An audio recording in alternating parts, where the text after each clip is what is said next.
நீ எமது ஒளி, நீ எமது வழி, நீயே எமது வாழ்வு இயேசையா. நீ எமது ஒளி, நீயே எமது வழி, நீயே எமது வாழ்வு இயேசையா. நான்கு திசையும் பாதைகள் சந்திக்கின்ற வேளைகள், நன்மை என்ன தீமை என்ன அழியாத கோலங்கள். நான்கு திசையும் பாதைகள் சந்திக்கின்ற வேளைகள், நன்மை என்ன தீமை என்ன அழியாத கோலங்கள். நீரே எங்கள் வழியாவாய், நீதியின் பாதையின் பொருளாவாய். நீ எங்கள் வழியாவாய், நீதியின் பாதையின் சுடராவாய்.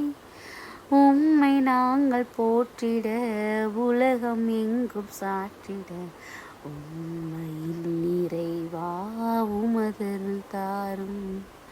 நீ எமது வழி, நீ எமது ஒளி, நீ எமது வாழ்வு இயேசையா. ஹாய் குட்டீஸ், எல்லோரும் எப்படி இருக்கிறீங்க? நல்லா இருக்கீங்களா? ஹாப்பியாக இருக்கீங்களா குட்டீஸ்? நம்மளுடைய வாழ்க்கைக்கான வழியும் நம்மளுடைய தேடுதலுக்கான ஆறுதலுமா நம்ம ஏசப்பா நம்ம கூட இருக்கும்போது நம்ம எதுக்காவது சோர்ந்து போகலாமா? நம்ம எதை குறிச்சாவது கவலைப்படலாமா குட்டீஸ்? ஏன்னா அவர் பார்த்துக்குவார்ல. அவரை தாண்டி நமக்கு என்ன ஒரு சூழ்நிலை நம்மளை காயப்படுத்திட போகுது, இல்லை எந்த ஒரு சூழ்நிலை அவரை தாண்டி நமக்கு வந்துட போகுது அப்படிங்கிற விஷயம் நம்மளுடைய இருதயத்தில் எப்பயுமே இருக்கணும் குட்டீஸ். அதுதான் நம்ம அவர் மேலே உண்மையாக நம்ம வைத்திருக்கிற விசுவாசமாக இருக்க முடியும். ஏன்னா நான் இது நானாக பேசலை குட்டீஸ். இன்னைக்கு காலையில் அருமையாக கிடைச்ச வசனமும் கூட இதை குறித்து தான் உங்களிடத்துல பேசணும் அப்படிங்கிற ஒரு ஆர்வத்தை எனக்கு கொடுத்தது. யோசுவா 23:10 படியாம், உங்கள் தேவனாகிய கர்த்தர் உங்களுக்கு சொன்னபடி அவர் தாமே உங்களுக்காக யுத்தம் பண்ணுகிறார் அப்படிங்கிற வசனம் ரொம்பவே மனதை ஒரு பலப்படுத்துகிற ஒரு வசனமாக இருந்தது குட்டீஸ் காலையிலேயே. ஸோ இந்த வசனம் கண்டிப்பாக உங்களுக்கும் ஆறுதலாக இருக்கும், உங்களுக்கும் தைரியத்தை கொடுக்கும், உங்களுக்கும் ஆறுதல் கொடுத்து உங்களை பலப்படுத்தி நீங்கள் வீழ்ந்து கிடக்கிற இடத்துல இருந்து உங்களை எழுந்து வர பண்ணுங்கிற ஒரு மிகப்பெரிய ஒரு நம்பிக்கை எனக்கு இருக்குது குட்டீஸ். யோசுவா 23:10 படியா கர்த்தர் நம்ம எல்லாரையும் பார்த்து சொல்கிறாரு, நம்ம ஒவ்வொருவரையும் தனித்தனியாக விரல் நீட்டி சொல்கிறாரு, உங்கள் தேவனாகிய கர்த்தர் உங்களுக்கு சொன்னபடி அவர்தாமே உங்களுக்காக யுத்தம் பண்ணுகிறார். அவர் நமக்காக யுத்தம் பண்ணிட்டு இருக்கிறாரு குட்டீஸ். இந்த உலகப்புறமான சூழ்நிலைகளை நம்மளால் சந்திக்கிறதுக்கு எவ்வளோ பயம் இருக்குது, அப்படி தானே? எதையோ குறித்து பயப்படுறோம், எல்லாத்தையும் குறித்து கவலைப்படுறோம், எல்லாத்தையும் குறித்து யோசிச்சுட்டு இருக்கிறோம். இல்லை இதெல்லாம் நம்மளால் பண்ண முடியுமான்னு நம்மளை ரொம்ப செல்ஃப் டவுட்டில் பண்ணுறோம், அப்படி தானே குட்டீஸ்? நம்ம எதுக்கு பயப்படணும்? ஏசப்பா சொல்கிறாரு, உனக்கு உருவாக்கப்பட்ட ஒரு சூழ்நிலைகளும் நீ கடந்து வர்றதுக்காக தான் நான் உருவாக்கியிருக்கிறேன். அதை உருவாக்குறது நான், அதுக்காக யுத்தம் பண்ணி உன்னை கடந்து வர பண்ணுறதும் நான் தான்.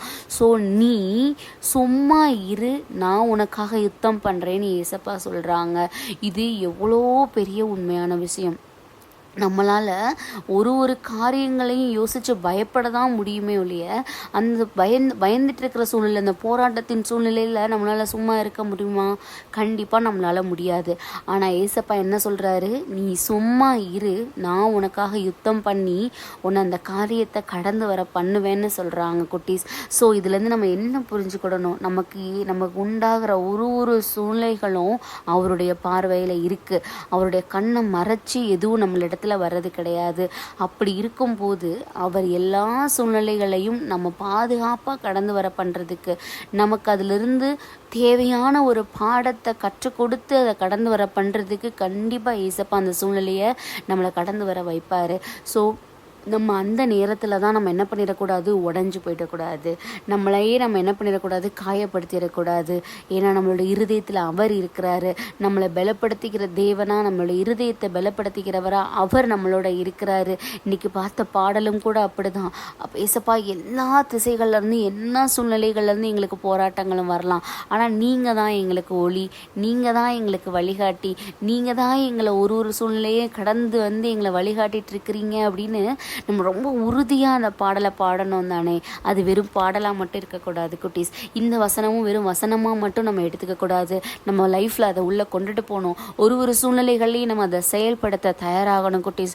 போராட்டம் வரும்போது நான் சும்மா தான் இருக்க போகிறேன், ஏசப்பா எனக்காக யுத்தம் பண்ணுவார், நான் சும்மா இருக்கிறது தான் அவருடைய விருப்பம் அப்படின்னா நான் சும்மா இருக்க போகிறேன். இந்த பிரச்சனைகளில் இதை அடுத்தடுத்த கட்டத்துக்கு நான் யோசித்து நான் குழப்பிக்காமல் நான் சும்மா இருக்க போகிறேன். ஏசப்பா எனக்காக யுத்தம் பண்ண போகிறாரு, இந்த சூழ்நிலை நான் கடந்து வர்றதுக்கு அவர் எனக்கு உதவி பண்ண போகிறாருன்னு நம்ம வைராக்கியமாக இருப்போம் குட்டீஸ். இந்த வசனத்துக்கு உயிர் கொடுக்கறது நம்ம கையில் தான் இருக்குது. இந்த வசனத்துக்கும் இந்த பாட்டுக்கும் அது வெறும் வார்த்தைகள் இல்லை, நம்ம வாழ்க்கைக்கு அவர் கொடுத்துருக்கிற வழிகாட்டுதல்னு நம்ம அப்போ அதை எப்போ எடுத்துட்டு நம்ம அதை உயிர் கொடுக்க ஆரம்பிக்கிறோமோ நம்ம லைஃப்பும் ரொம்ப ஹாப்பியாக ரொம்ப சந்தோஷமாக அவருடைய ஆசீர்வாதத்தினால அவருடைய உடனிருப்ப ஒரு தருணங்கள்லேயும் நம்ம ரொம்ப அருமையாக உணரலாம் குட்டீஸ். அவர் நம்ம இடத்துல பேசுகிறத நம்ம ரொம்ப அருமையாக நம்ம என்ன பண்ணலாம், நம்ம வந்து ஃபீல் பண்ணலாம். ஸோ அப்படிப்பட்ட ஒரு எக்ஸ்பீரியன்ஸ் நமக்கு வேணும் தானே. அப்போது நம்ம இந்த விஷயத்தில் நம்மளுடைய போராட்டத்தில் நம்மளுடைய இந்த பயத்தின் சூழ்நிலையில் சும்மா இருப்போம். ஏசப்பா நமக்காக யுத்தம் பண்ணி அவருடைய உடனிருப்பை நமக்கு காட்டுவார். ஸோ அதுக்காக ஏசப்பாட்ட கொடுத்து ப்ரேயர் பண்ணுவோமா. அன்பான ஆண்டவர், இந்த நேரத்திற்காக நன்றியப்பா தகப்பனே. இந்த காலை பொழுதில் ஏசப்பா உங்களுடைய ஆசீர்வாதத்தை நாங்கள் தேடுறதுக்கு, உங்களுடைய வார்த்தைகளை நாங்கள் செவி கொடுக்கறதுக்கு நீங்கள் எங்களுக்கு ஹெல்ப் பண்ணியிருக்கீங்களே டாடி, உங்களுக்காக நன்றி. இந்த நாள்லேயும் கூட எங்களுக்கு என்ன சூழ்நிலைகள் வந்தாலும் கூட எங்களுக்கு அதை பற்றி கவலை இல்லைப்பா. நாங்கள் சும்மா இருக்க போகிறோம், நீங்கள் எங்களுக்காக அதை பார்த்துக்குவீங்க. நீங்கள் எங்களோட இருந்து அதை கடந்து வர்றதுக்கான ஒரு விஷயத்தையும் எங்களுக்கு கற்றுக் கொடுப்பீங்க டாடி.